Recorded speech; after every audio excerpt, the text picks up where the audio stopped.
Cette semaine, je vous propose de découvrir comment j'utilise le carton plume.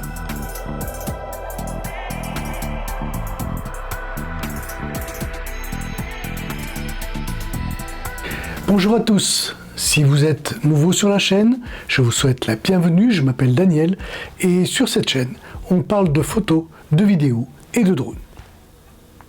Le carton plume est disponible dans les magasins de bricolage, de fournitures de bureaux ou encore dans les boutiques de matériel pour travaux manuels. On en trouve bien entendu sur Internet. Il existe depuis le format A4, 21-29-7, jusqu'à des formats de 1,40 m par 3 m. Il est même possible de faire découper des planches de carton mousse à ses propres mesures. Son principal intérêt réside dans son extrême légèreté, sa solidité et sa facilité de découpe. Je l'utilise essentiellement en tant que réflecteur et panneau décor et je vous explique pourquoi et comment je l'utilise.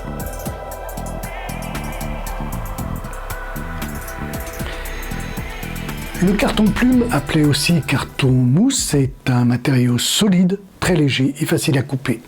Il se compose de 3 couches, une couche interne de mousse de polystyrène, revêtue à l'extérieur de papier couché. Le carton plume se destine idéalement aux présentations et à l'affichage dans les vitrines de points de vente. En outre, il est utilisé dans le monde entier pour des maquettes et des stands d'exposition. Les planches, lisses, avec un cœur en polystyrène, sont extrêmement simples d'utilisation, extraordinairement robustes et pour autant faciles à découper. Elles supportent bien l'utilisation de colle et adhésifs.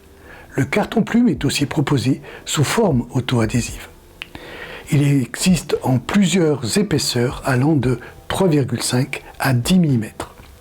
Dans sa fonction de réflecteur, il va permettre de diriger ou de modeler une lumière sans qu'il soit nécessaire d'utiliser une autre source lumineuse.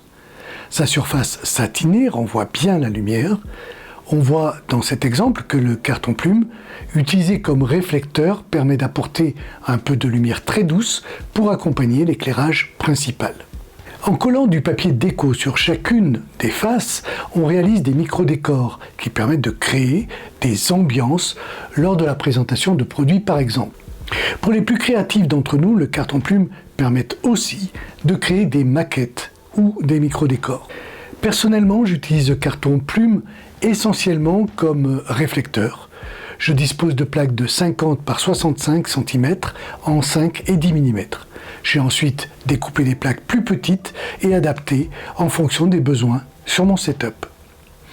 Parce qu'il est très léger, il se prête bien à la confection de décors.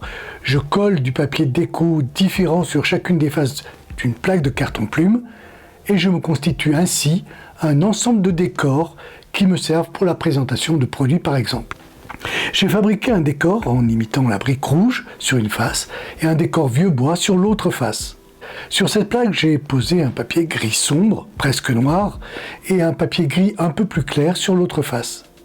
Sur ma troisième plaque, j'ai un côté le même papier déco que celui du mur du studio, et l'autre côté, j'ai une imitation d'un mur enduit à la chaux. Ces décors peuvent être utilisés aussi bien à la verticale qu'à l'horizontale. Puisque le carton plume est très facile à découper, j'ai confectionné des disques recouverts de papier déco afin de pouvoir disposer d'un plateau plus grand pour mon plateau tournant motorisé. Le choix du papier déco est le même que sur certains de mes fonds, ce qui me permet de masquer plus facilement le mouvement de rotation du plateau. Coupé à des dimensions adéquates, j'utilise le carton plume pour me créer des cyclos pour pas très cher. Je parle bien entendu ici de cyclorama pour des présentations de produits. J'utilise alors une pince qui me permet d'y fixer des feuilles de papier de couleur que j'ai achetées au format 50-70. La plaque de carton plume est adossée au mur et est alors facile de créer la courbure nécessaire pour réaliser un cyclo qui donne donc l'illusion d'un fond totalement sans démarcation. Selon la même technique, il est également très facile de créer un cyclo avec du papier déco en rouleau. La mise en place est identique, mais on peut bénéficier de plus de longueur si besoin.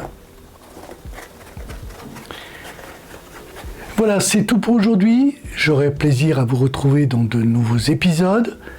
Merci de me suivre. À bientôt pour un prochain sujet en vidéo Et en attendant, faites des photos.